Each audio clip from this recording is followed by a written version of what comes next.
네, 안녕하세요. 방금 소개받은 박현석이라고 합니다.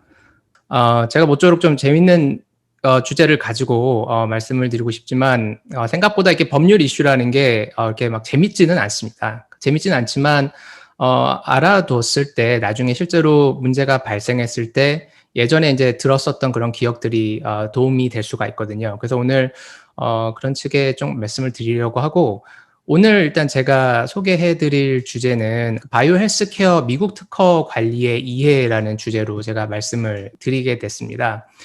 처음에 이 주제로 그 강의 제안을 코트라 뉴욕에서 주셨을 때 좀 고민을 많이 했어요. 어떤 내용들을 말씀을 드려야 과연 이 바쁘신 와중에 시간을 내주셨을 때 도움이 될 수 있을까 생각을 했는데, 일단 이런 생각을 해봤습니다. 아마 지금 한국에서든 미국에서든 이미 특허를 많이 진행을 해보셨을 거고, 그 다음에 진행 준비 중이신 분들도 계실 텐데, 하나 느끼셨던 게, 일단 이게 도와주시는 분들이 있으시죠. 한국의 변리사분 또는 뭐 미국의 변호사분. 그렇기 때문에 일단 회사 내부에서 물론 이제 챙겨야 될 것들도 있지만, 기본적으로는 이제 회사 외부에 있는 아웃사이드 카운슬의 그 어떤 도움을 받아서 이제 여러 가지 이제 특허 준비가 이루어지게 됩니다.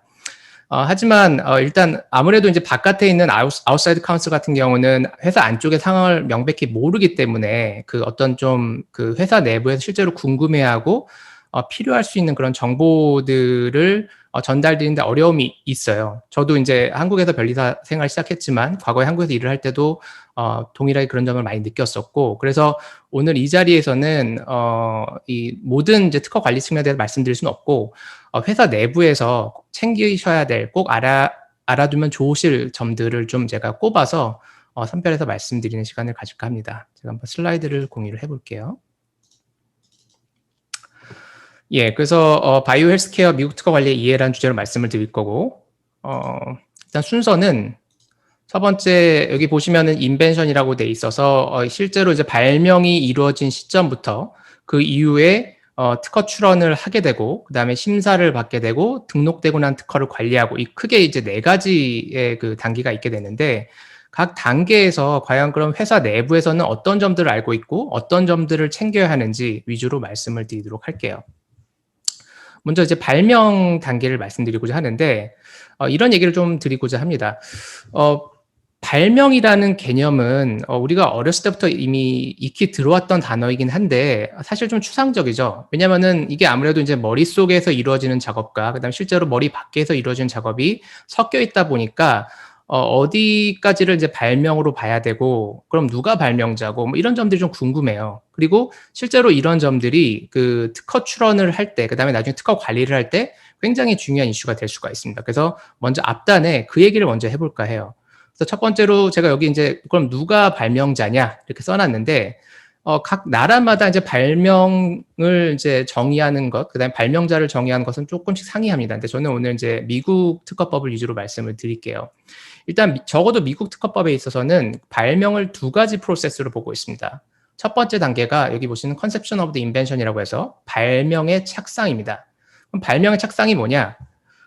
일단 그 미국에서 이제 판례법이어서 아무래도 판례가 다양하게 이제 그 법률 정의를 하고 있는데, 판례에 의하면은 발명의 착상이라 하면 쉽게 말해서 그 발명자의 머릿속에 실행 가능한 그 완전한 형태의 그 어떤 그 발명의 내용이, 기술의 내용이 자리 잡은 형태, 그것을 이제 미국 특허법에서는 발명의 착상이라고 얘기를 하고 있습니다.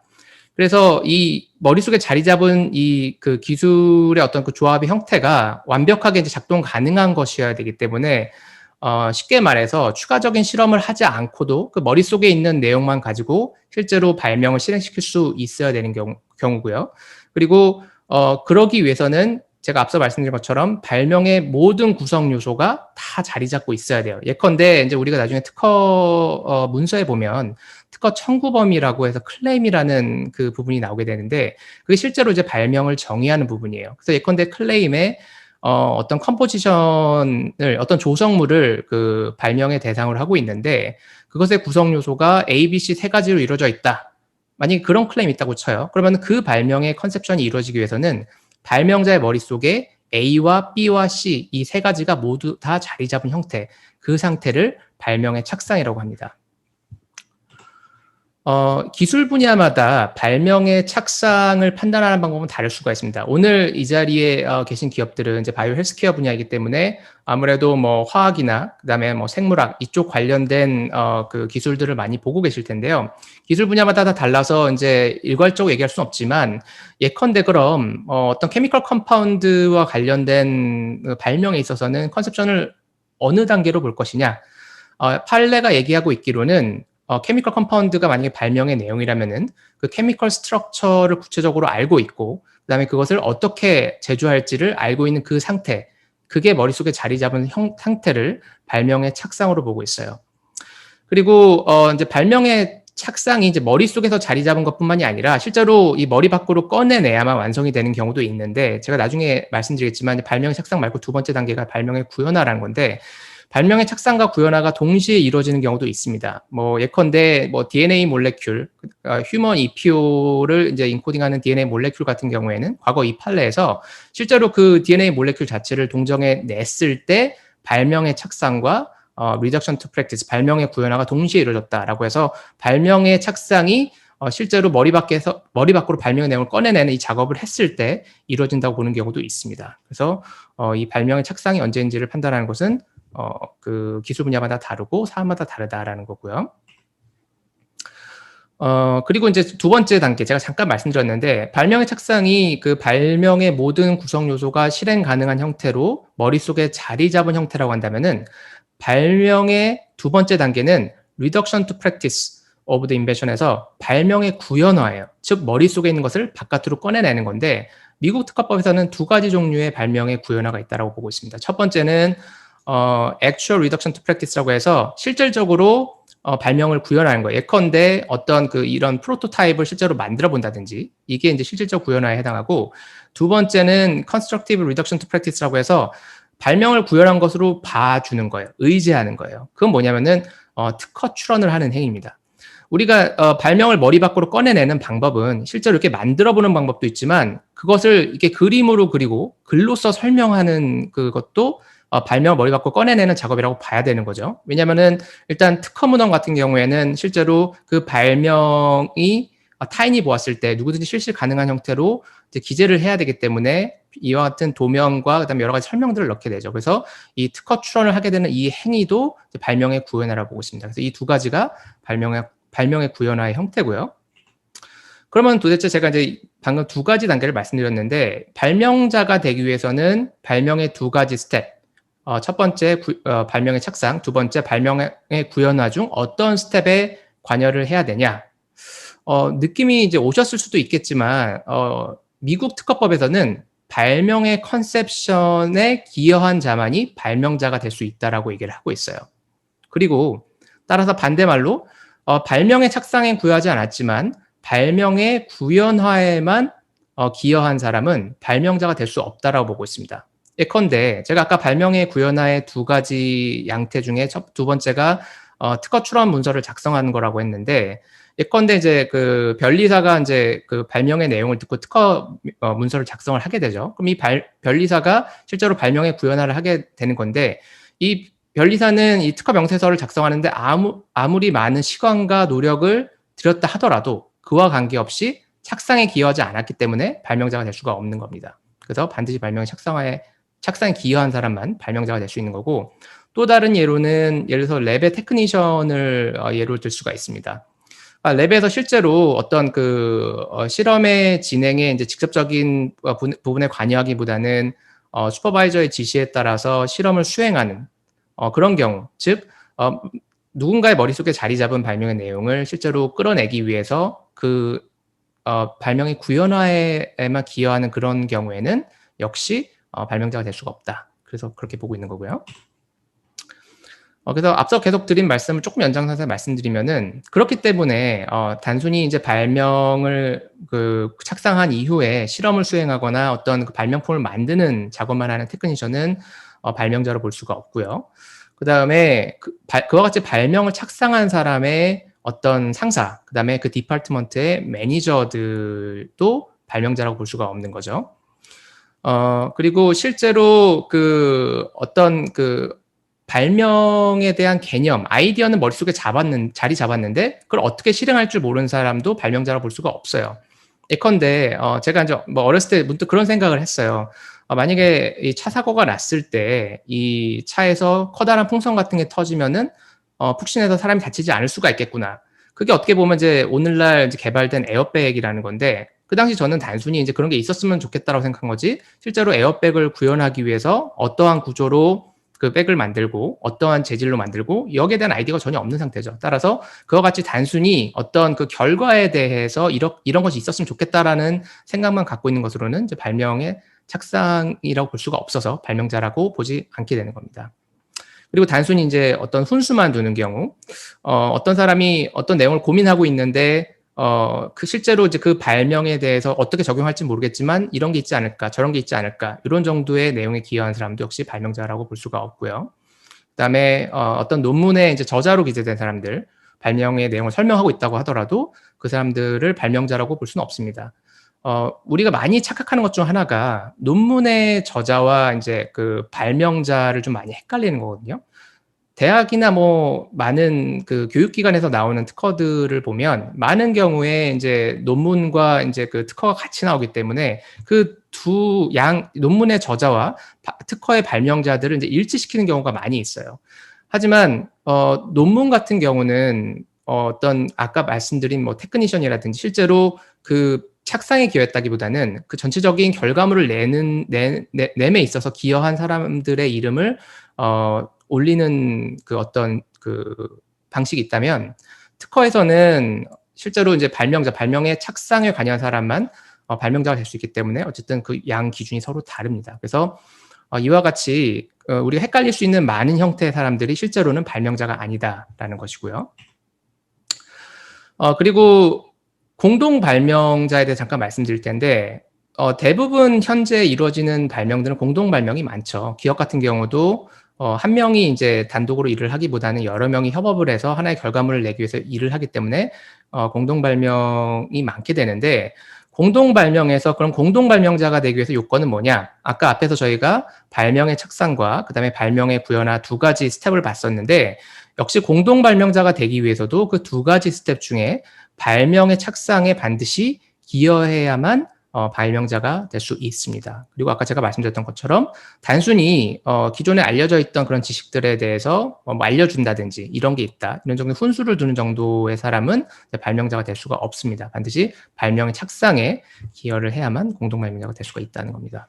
그리고 이제 공동 발명자가 되기 위해서 이제 두 번째 요건으로는 그 어떤 그 두 사람 간의 그 커뮤니케이션이 필요하다는 거예요. 일종의 협업이 필요하다는 겁니다. 반드시 같은 장소, 같은 시간에서 일할 필요는 없지만 어떠한 방식으로든 두 사람이 실제 그 발명의 내용에 대해서 상의하고 어떤 결론을 도출하는 그런 협업 관계가 필요하게 됩니다. 이걸 반대로 얘기해서 실제 그 판례에서는 같은 회사에서 일을 한 사람이라고 하더라도 서로 이제 업무가 다르고 서로가 하고 있는 내용에 대해서 서로 인지하지 못하고 있었던 경우에는 결과적으로 비슷한 내용의 그 발명을 도출하게 된다고 하더라도 공동 발명자로 볼 수가 없다. 이렇게 이제 판시했던 판례도 있고요. 공동 발명자가 이제 가질 수 있는 권리 잠깐 말씀드릴 텐데, 제가 이제 이렇게 계속 지금, 말씀을 드린 이유는, 이게 공동 발명자임에도 불구하고, 이제 발명자 명확하게 특정이 되지 않았을 때, 이후에 이제 생길 수 있는 문제들이 많기 때문에, 먼저 지금 이것을, 서두에 말씀을 드리는 겁니다. 공동 발명자는 어떤 권리를 갖느냐? 일단, 어떤 계약으로, 명시하지 않은 상황에서는 공동 발명자 중 어느 누구라도 그 발명을 만들거나 사용하거나 판매에 청약을 하거나 판매를 하거나 미국 내에서요. 또는 미국 내부로 외부에서 이것을 수입하는 이런 모든 행위들이 상대방의 동의 없이 이루어질 수가 있습니다. 즉 공동 발명자가 만약에 나중에 그 특허권자가 된다라면은 개개의 공동 발명자들이 발명에 대해서 전체적인 권리를 실시할 수 있는 권리를 갖게 된다. 굉장히 힘을 갖고 있는 거죠. 이 얘기는 나중에 공동 발명자가 서로 의견이 맞지 않으면 문제가 생길 수 있다라는 거예요. 그리고 이제 어떤 또 제한이 있냐면은 공동 발명자들은 반드시 침해 소송을 할 때, 나중에 이제 우리가 이제 그 특허를 갖고 있는 이유는 내가 갖고 있는 특허를 상대방이 침해를 하고 있을 때 침해 소송을 이제 제기하기 위한 용도가 이제 가장 큰 역할 중 하나인데, 그렇게 침해 소송을 제기하려고 할 때 만약에 공동 발명자가 있었고 이들이 모두가 다 특허권자가 됐다라고 한다면은 이 모든 사람이 함께 반드시 소송에 참여해야 돼요. 예를 들어서 이제 공동 발명자가 A, B, C가 있고 이들이 공동 특허권자가 돼서 A, B, C가 됐는데, 만약에 A와 B는 이제 소송을 하고자 하는데 C가 하고자 하지 않는다면 침해 소송이 이루어질 수가 없어요. 소송에 있어서 당사자 적격 요건을 흠결해서 그와 같은 소송은 이제 각하가 되게 됩니다. 그래서 이와 같이 이제 공동 발명자들 간의 그 권리 관계가 형성이 된다는 거고요. 지금 제가 계속 발명자를 말씀을 드렸는데, 그 발명자와 이제 특허권자는 다른 개념이에요. 그래서 원칙적으로 미국 특허법에서도 특허에 대한 기본적인 권리는 최초에 이걸 발명을 한 발명자에게 귀속된다라고 얘기를 하고 있어요. 일단 그 발명자 거예요. 하지만 그 이후에 우리가 흔히 아는 이제 패턴 어사인먼트 어그리먼트라고 해서 한국에서 양도증이라고 많이 하죠. 양도 계약서를 통해서 발명자가 갖고 있는 권리를 어떤 다른 출원인에게 이제 양수인에게 양도하게 되는 거죠. 여기서 이제 흔히 이제 발생하는 권리 관계는 발명자는 어떤 회사의 직원들이고, 그다음에 그 양수인은 그 회사가 되는 거죠. 이제 일종의 직무 발명이 되는 거죠. 그래서 이제 이와 같은 관계를 통해서 넘어가게 되고, 그것을 이제 그 계약서로 이제 규정을 하게 되는데, 이제 두 종류의 이제 계약서가 있다라고 보시면 될 것 같아요. 일단 이제 hereby assign이라는 표현을 쓰는 계약서가 있고, 그다음 will assign이라는 표현을 쓰는 계약서가 있다고 보시면 되는데, hereby assign은 이제 현재형이죠. 이 계약서에서 얘기하고 있는 이 자리에서 발명을 양도한다라고 얘기를 하고 있는 거예요. 즉 뭐냐면, 대부분 이제 우리가 이제 미국에서 이제 특허 출원을 준비하게 되면은 특허 출원의 발명자로 기재된 사람이 그 회사로 권리를 양도하게 된다는 양도증을 이제 저희가 이제 발명자에게 제공을 하게 됩니다. 그럼 발명자가 그 양도증에 이제 서명을 하게 되면은 그 서명을 한 그 문서의 내용에 따라서 그 발명에 대해서 발명자 갖고 있던 권리가 회사한테 가는 거예요. 그래서 회사가 이제 특허권자가 되게 되는 거죠. 그게 이제 가장 바람직한 형태이고 모든 경우에 이제 이루어져야 돼요. 근데 이제 대부분의 회사의 경우에는 이것도 하게 되지만 이런 작업도 하게 돼요. 이게 뭐냐면 will assign provision이라는 건데, 다름 아닌 이제 고용 계약서라고 생각하시면 됩니다.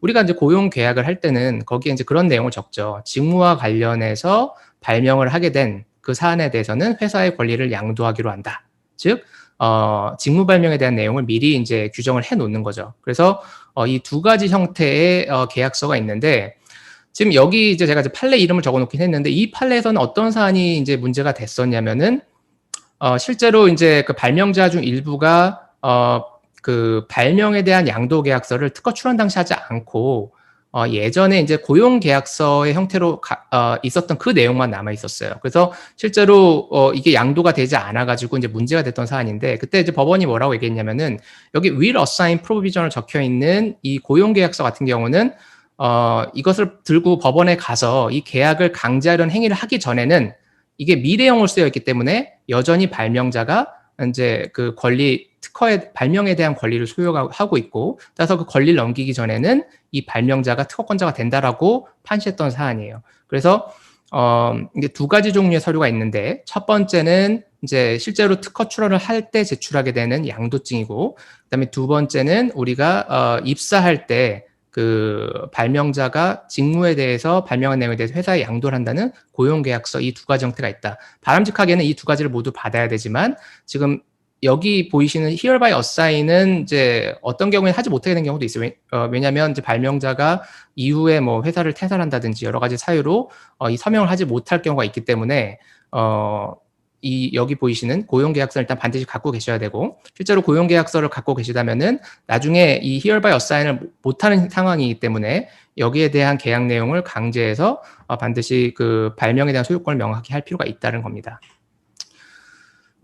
지금 발명자가 이제 어떻게 기재해야 되는지 계속 말씀을 드렸는데, 그러면 이제 발명자가 이제 잘못되는 결국 형태가 있겠죠. 예를 들어서 뭐 여러 가지 형태가 있을 수가 있는데, 첫 번째 non-joinder. 예컨대 A가 발명자로 기재되어 있었는데 실제로 A와 B가 공동 발명자였던 경우, 이 경우에는 이제 B, 즉 들어왔어야 될 발명자가 들어오지 않은 경우죠. 그래서 이것도 에러고, 그다음에 두 번째 misjoinder.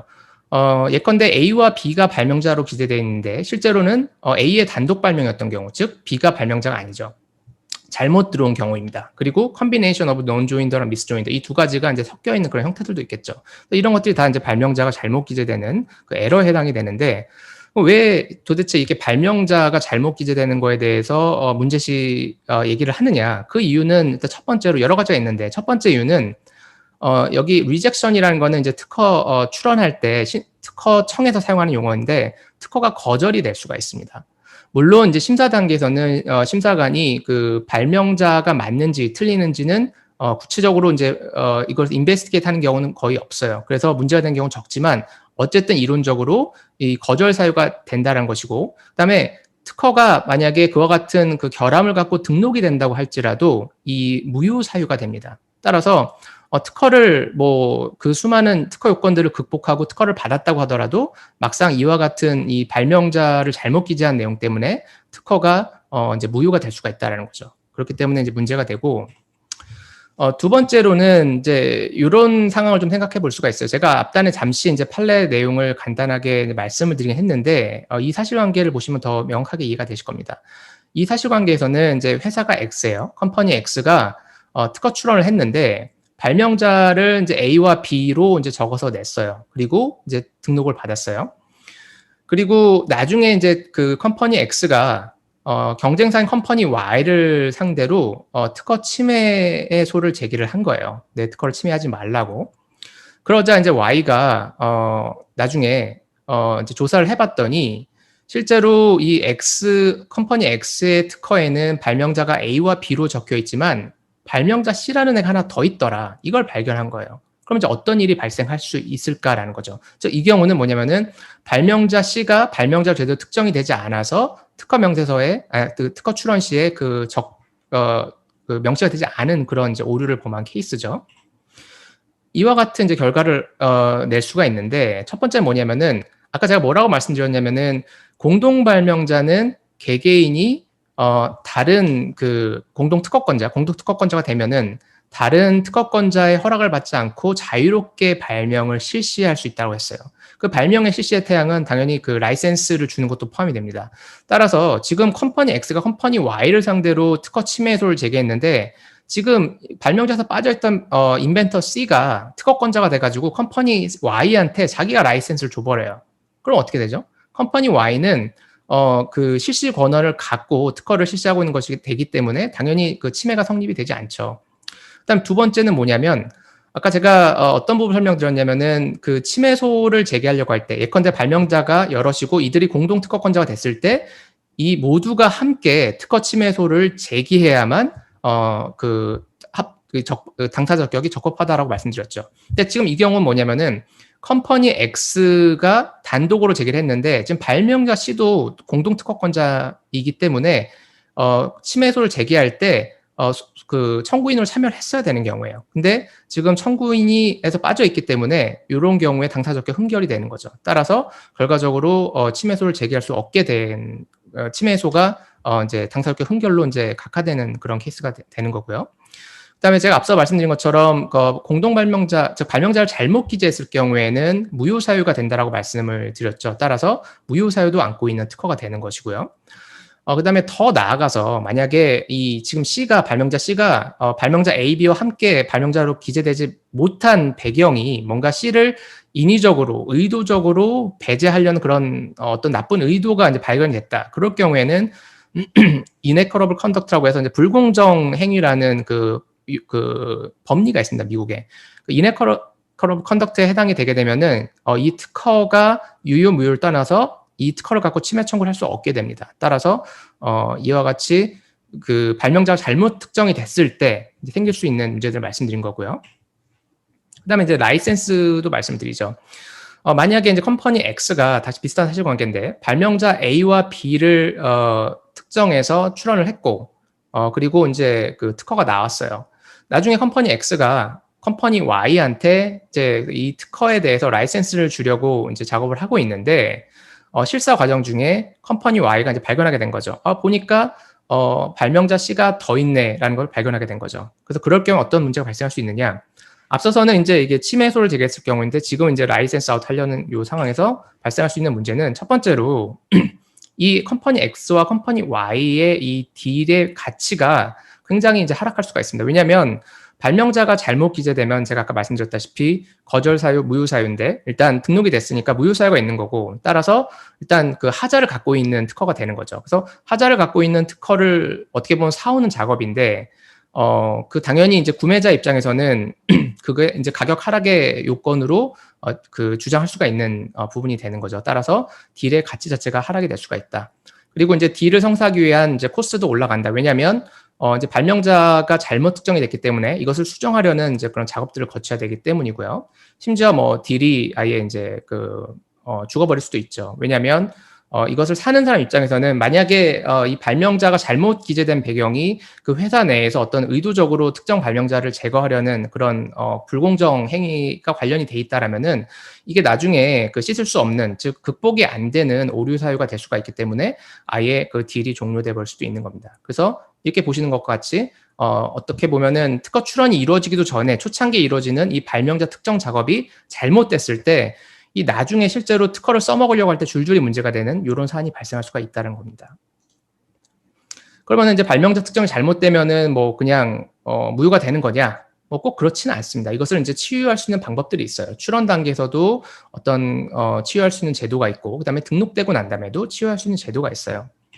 근데 문제는 이와 같이 그러면은 치유가 되면 다 해결이 된 거 아니냐라고 궁금해할 수가 있는데 이와 같이 치유가 됐다고 하더라도 씻을 수 없는 그 어떤 그 오명이 있는 경우가 있는데 그건 다름 아닌 어떤 의도성을 갖고 발명자가 제거된 그런 사실관계예요. 제가 아까 앞서 말씀드렸던 것처럼 예컨대 발명자가 A, B, C인데 실제로 A, B가 실제로 C를 제외하고 둘만 어떤 의도적으로 이렇게 발명자로 자신의 이름을 올렸다. 그런 사실관계가 발생이 된다면 그와 같은 오류를 발명자 수정을 통해서 고친다고 하더라도 불공정 거래 행위로서 나중에 그 특허를 갖고 침해소를 제기할 수가 없는 그런 문제가 발생할 수가 있습니다. 그래서 그만큼 발명자 특정이 중요하다는 거고요.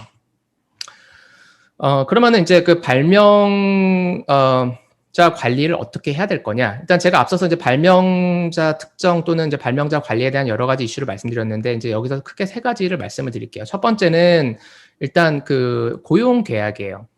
아까 제가 이제 말씀드렸죠. 실제 이제 특허 출원을 하게 될 때 그 hereby assign 조항에 의해서 양도증을 작성해서 실제 발명자에서 회사로 권리가 넘어가는 그 사실관계를 특정을 하게 되는데 그 단계에서 발명자가 서명을 하지 않거나 아니면 서명할 수 없거나 그런 경우가 있기 때문에 고용계약에 반드시 그 직무 발명의 경우 회사한테 권리를 양도한다라는 그 관계를 명확하게 명시를 해야 되고요.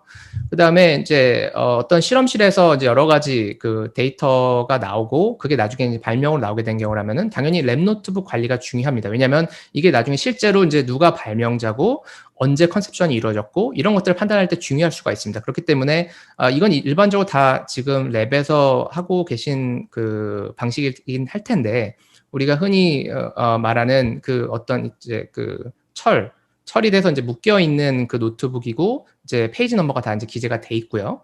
그다음에 이 페이지 자체를 이제 찢어버리거나 이제 건너뛰지 말라고 하죠. 왜냐면은 이제 그게 나중에 이게 오류인 건지 뭐 제거된 건지 뭐 알 수가 없기 때문에. 그리고 이제 잉크를 통해서 날짜를 기재하면서 작성을 하고 만약에 이제 수정할 일이 있으면은 이거를 그냥 아예 지워서 이제 보이지 않게 하는 게 아니라 여기다 어떤 이제 선을 그어서 수정 전과 수정 후의 모습이 이제 보이도록 그리고 이제 거기에 대해서 수정한 경우에는 날짜를 기재하고 그렇게 해서 정확하게 랩노트가 작성된 그 사실관계를 보여줄 수 있는 그런 형태의 그 랩 프랙티스가 필요하고요.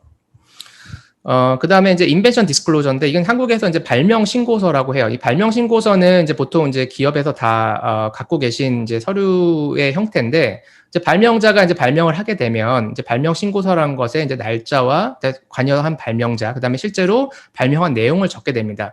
이게 이제 중요한 이유는 이것도 역시 나중에 실제 발명자가 누구였는지 사실관계를 명확하게 판단하기 위해서 중요한 자료가 됩니다. 따라서 이 세 가지 종류의 서류들을 잘 회사 내에서 관리를 해야 되겠다라는 것을 이제 말씀드린 거고요. 그래서 지금까지 이제 말씀드린 게 회사 내에서 발명자를 어떻게 관리를 해야 되고 어떤 점들을 주의해야 되는지 말씀을 드렸고요. 두 번째로 이제 그러면은 이제 그 발명을 갖고 이제 특허 출원을 해야 되는 작업이 있겠죠. 그때 어떤 이슈들이 있을 수가 있느냐? 제가 말씀드리고자 하는 것은 이제 특허 출원을 하기 전에 이제 고민해야 될 몇 가지 옵션들, 그리고 이것들이 어떤 장단점을 갖고 있는지 말씀드릴 겁니다. 첫 번째로 미국 출원을 하기까지 이제 다양한 루트들이 있는데 그 루트들을 살펴보기로 하고요. 두 번째는 이제 발명자가 이제 스스로 앞서 자신의 발명을 공지한 경우, 이제 이 경우에 이제 어떻게 해야 내 특허를 받음에 있어서 내 앞선 내 공지가 이제 그 내 특허가 등록받는 것을 이제 방해하지 않을 수 있을까에 대한 문제점을 살짝 얘기하기로 하고요. 그다음 세 번째로 이제 많이 고민하신 부분들이 어느 정도의 실험 데이터가 필요한가 많이 고민하시죠. 어느 정도까지 준비를 하고 특허 출원을 할 수 있느냐 말씀을 드리고요. 그다음에 네 번째로 이제 발명을 이제 하나만 특허에 기재를 할 건지 여러 개의 발명을 묶어서 기재할 건지에 대한 설명을 잠시 드리고, 그다음에 넓은 클레임이 좋을지 좁은 클레임이 좋을지 장단점은 뭘지 말씀드린 순서로 말씀을 드리겠습니다. 첫 번째로 이제 미국 특허 출원을 하는 이 루트는 굉장히 여러 가지가 있는데 이 부분은 사실은 이제 나중에 이제 실제로 특허 출원을 진행할 때 변리사가 장단점을 이제 말씀해 주실 거지만, 일단 이 부분도 회사에서 좀 아이디어를 갖고 계시면 좋을 것 같아서 제가 이제 말씀을 드리는 거예요. 일단 가장 기본적으로 많이 하는 것은 한국에 특허 출원을 하고 이로부터 이제 그 12개월, 1년 안에 이제 PCT 출원이라고 해서 국제 출원이라는 걸 할 수가 있습니다. 국제 출원을 하게 되면은 나중에 이제 국제 출원의 이 제도에 가입되어 있는 각 국가에 진입을 하게 되는데, 그렇게 진입을 했을 때 이 국제 출원일을 이제 그 각 국가에서 출원의 날로 인정해주는 어떤 그 출원일을 중심점을 딱 찍는 그런 제도라고 생각하시면 됩니다. 그렇게 해서 그 이후에 이제 미국에 들어오시는 이런 방법도 있어요. 또는 이제 한국에 출원을 하시고 바로 이제 미국으로 이제 진입하시는 방법도 있고, 아니면 처음부터 BCT 출원을 하고 바로 미국으로 진입하시는 방법도 있어요. 어느 경우에 있어서나 지금 이 시점을 기준으로 이제 특허 요건을 판단하게 돼서 그 부분은 문제가 없는데, 일단 미국에 이제 들어올 수 있는 시기가 조금씩 다를 수가 있고요. 아무래도 이제 이 경우는 지금 이런 경우보다는 미국에 진입한 시기가 늦기 때문에 당연히 심사도 늦어지고 이제 특허가 등록되는 시기도 늦어집니다. 따라서 만약에 미국 특허를 빨리 받아야 되는 경우라면은 지금 이와 같은 형태로 특허 출원하시는 게 바람직할 수도 있고요. 이와 같은 형태에 대한 장점을 잠깐 말씀드리면은 우리 그 미국 전 세계에 있는 특허청들이 같이 협업을 해가지고 갖고 있는 제도가 있는데 PPH라는 제도가 있어요. 그건 뭐냐면은 각 국가의 특허청이 그 자기 특허청에 소속된 심사관들이 심사를 해서 그 기준이 다소 상이하고 그렇긴 하지만 이걸 어느 정도 통합하자는 의미의 제도예요. 그래서 예컨대 이제 한국에서 어떤 청구항을 놓고 등록을 받았다. 그리고 나중에 미국에 이제 출원하면서 동일한 내용의 청구항을 미국에 출원하게 되면은, 그리고 이 한국에서 등록받았다는 내용을 주장하면서 미국에서도 이 점을 이제 고려해서 바로 등록을 시켜주세요라고 하는 PPH라는 제도가 있어요.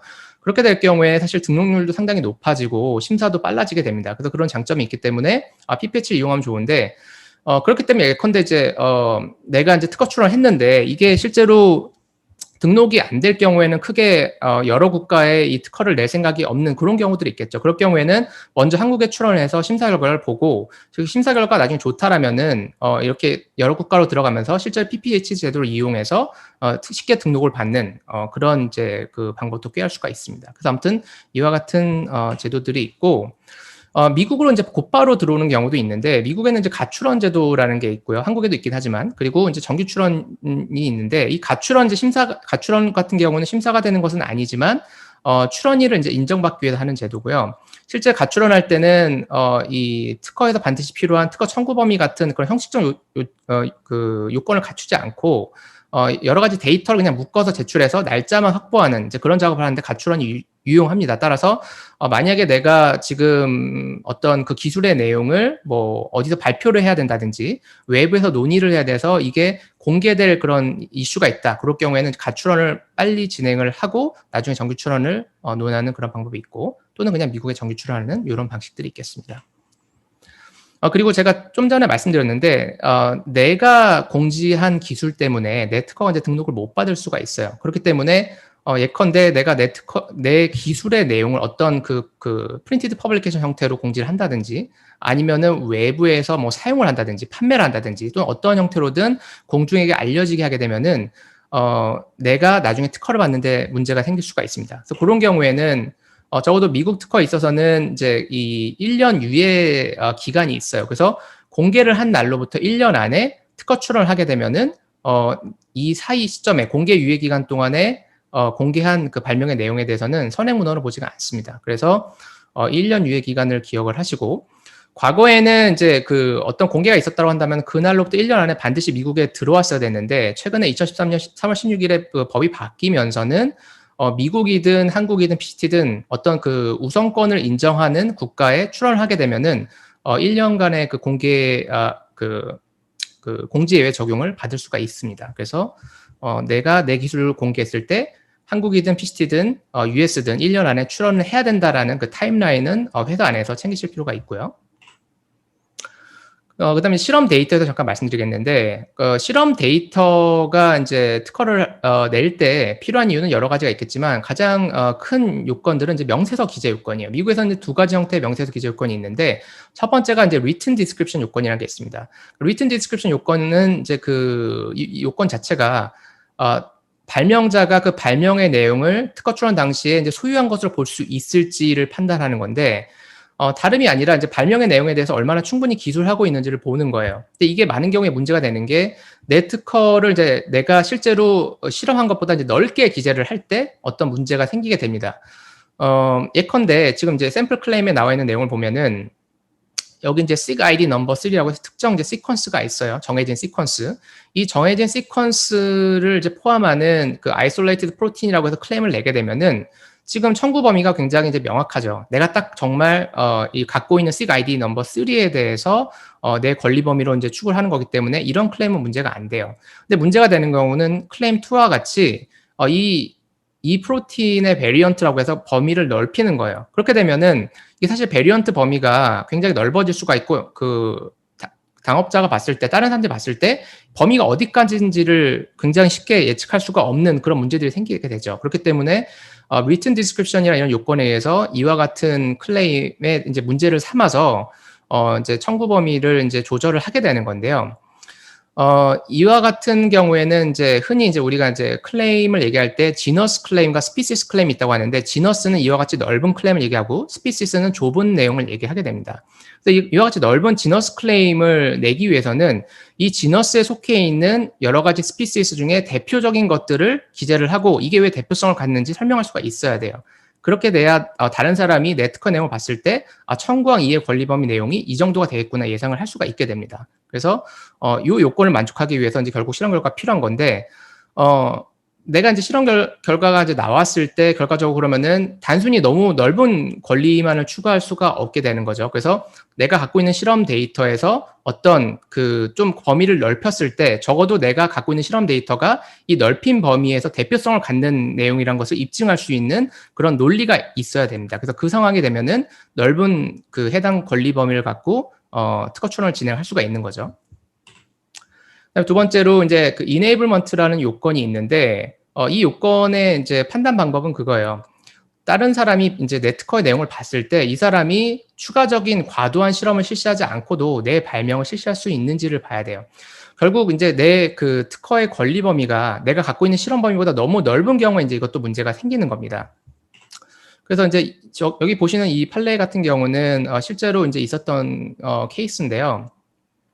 클레임이 이제 여러 가지 그 미생물에 관련된 안티센스 테크놀로지와 관련된 건데, 실제 그 실험 예에는 그 청광에는 이제 여러 가지 미생물을 이제 그 포괄적으로 지너스 형태로 기재하고 있긴 하지만, 실제 청광에서는 뭐 이콜라이라든지 그 아주 그 특정한 스피시스에 대해서만 실험 예를 갖고 있었던 거죠. 그래서 법원이 이때 뭐라고 얘기를 했냐면은, 실제로 이 스피시스에 대한 내용만, 실험 내용만 갖고 발명 전체 내용이 다 작동할 것이라고 보기 어렵다. 왜냐하면 이 기술 분야가 워낙에 예측 불가능하고 당업자가 과도한 실험을 시행하지 않고는 결국 이 발명이 실시된다라고 판단할 수가 없기 때문에 이 경우 이제 문제시 삼았던 그런 내용입니다. 따라서 내가 갖고 있는 그 데이터와 실제로 작성하게 될 클레임의 그 어떤 그 범위의 간극을 좁히는 작업, 그다음에 그걸 좁히기 위해서는 내가 실험한 내용이 내가 갖고 있는 청구 범위 전체에서 굉장히 대표적인 역할을 할 수 있는 내용이고,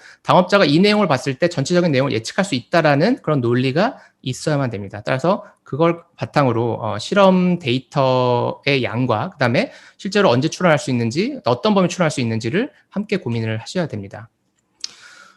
출원을 했다라고 하더라도 예컨대 이후에 이제 그 실험 데이터를 추가할 수 있는 방법도 있어요. 우리가 이제 실시해라 하면 실제로 실제 실험한 실시해들을 적긴 하지만 그 prophetic example이라고 해서 어떤 그 내가 그냥 예측 가능한 내용을 실시해로 적는 경우도 있어요. 실제로 실험을 해보진 않았지만 이와 같이 실험을 해서 이렇게 될 것이다라는 실시해를 적는 거죠.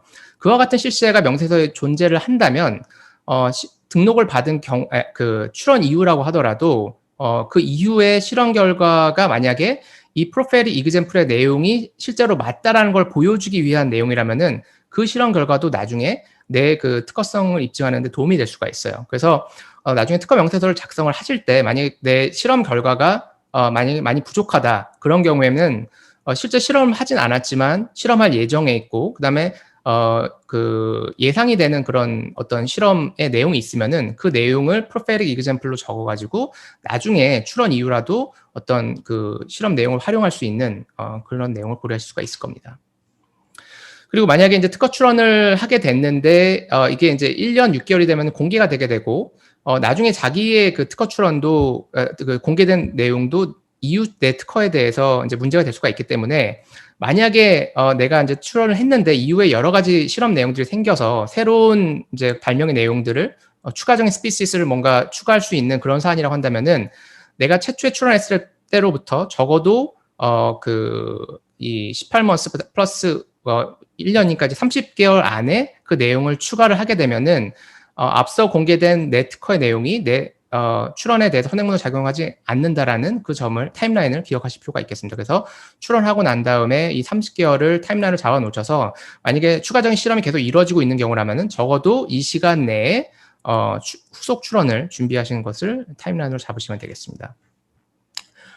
그리고 이제 그 하나의 발명을 명세서에 집어넣을지 여러 개의 발명 명세서에 집어넣을지 이제 문제가 될 수가 있는데 미국 이제 그 여러 가지 거절 이유 중에 이중 특허 거절이라는 게 있어요. 더블 패턴팅이라는 게 있는데 이건 뭐냐면은 내가 여러 개의 다른 발명을 다른 출원으로 여러 개의 출원으로 이제 진행을 하게 되면은 나중에 심사관이 봤을 때 이 두 개의 출원의 내용이 중복이 된다.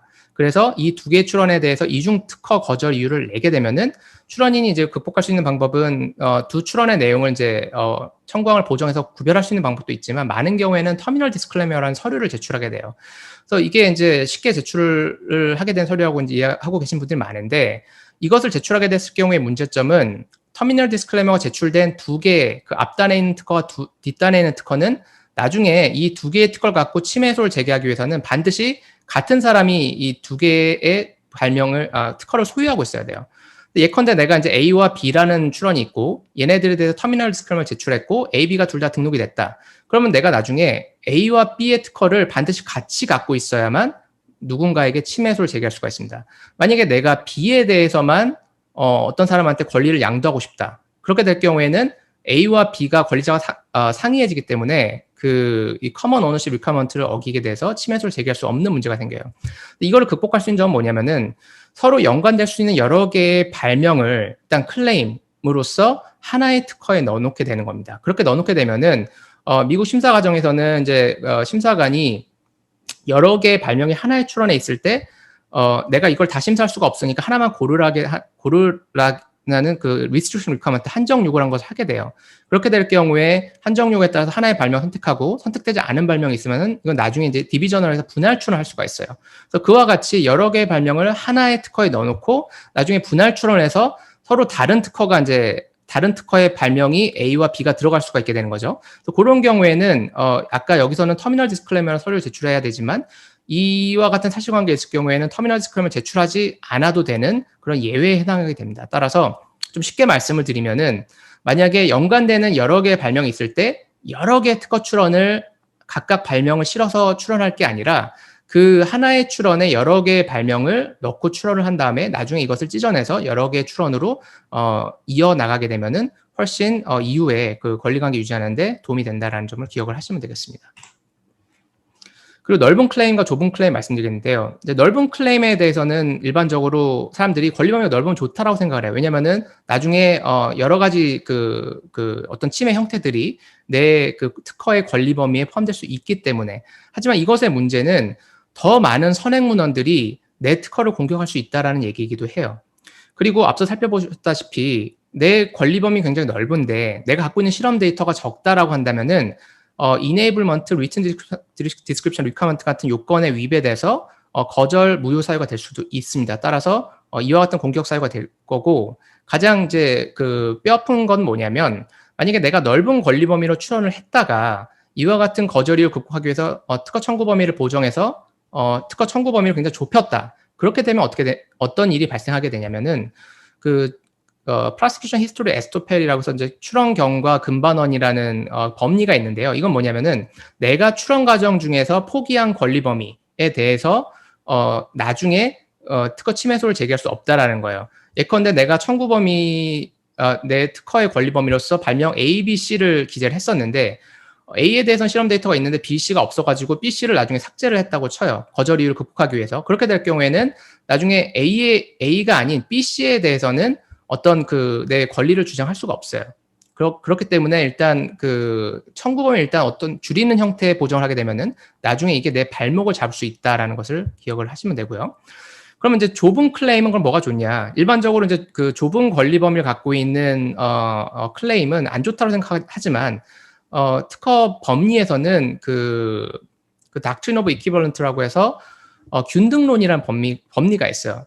즉 내 특허 권리 범위는 문헌적으로는 이만큼이지만 그게 실제로 넓혀질 수 있는 경우가 있습니다. 예컨대 실질적 구조는 약간 상이하지만 동일한 이제 기능을 할 수 있는 컴파운드, 즉 컴파운드 구조가 약간 변경돼도 동일한 기능을 할 수 있다든지 그런 내 특허의 그 리터럴 스코프를 넘어서는 주장이 가능하기 때문에 이와 같이 넓은 클레임으로 이제 처음에 작성을 했다가 청구항을 보정을 해서 권리 범위를 포기하게 되면서 나중에 그 포기된 부분에 대해서 권리를 주장할 수 없게 되는 문제점을 반대로 생각하게 된다면은 처음부터 좁은 클레임, 즉 내 실험 예를 분명하게 커버하는 클레임으로 시작을 해가지고 권리 범위를 넓혀서 주장하는 방법도 있다라는 겁니다. 그래서 한 번쯤은 생각해 볼 이슈입니다.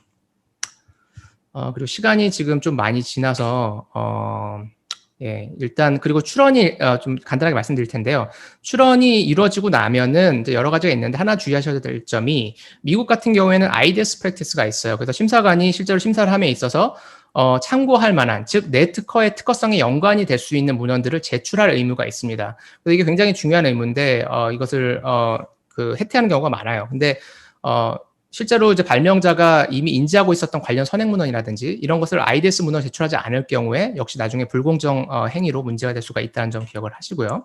그다음에 현저한 발명의 그 현저한 효과를 수립하는 실무인데 이 부분은 모르겠어요. 일단 출원을 경험해 보셨던 분이라면은 이제 이해를 하실 거고 경험하지 못하셨던 분이라면 좀 생소하실 수 있을 텐데 일단 심사관이 내 특허 발명과 굉장히 비슷한 내용의 기술을 찾아놓고 이걸 조금 변경하면 내 것처럼 될 수가 있기 때문에 내 특허가 등록될 수 없다라고 얘기를 하는 경우가 있어요.